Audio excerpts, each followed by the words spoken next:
Hey everybody, Pastor Bill for another Friday Fill-Up. 2 Timothy 1:6-7 says, "For this reason I remind you to rekindle the gift of God that is within you through the laying on of my hands. For God did not give us a spirit of cowardice, but rather a spirit of power and of love and of self-discipline." This is Paul writing to Timothy, who was at that point in charge of the church at Ephesus.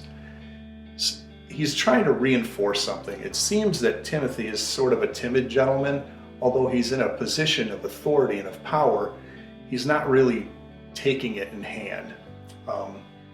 Billy Graham once said, he was asked why God chose him to do this work, and he said, "That's the first thing I'm going to ask him when I get to heaven."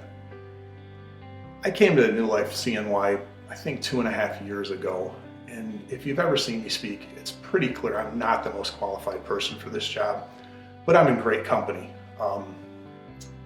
Matthew was a tax collector, Paul was a zealot, Moses had some kind of an issue of speech.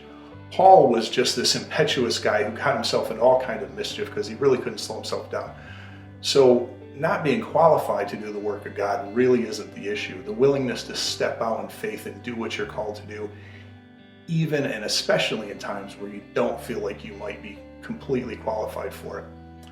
I want to encourage you to just step out in faith. God's not going to call you to do something that he's not going to prepare you to do.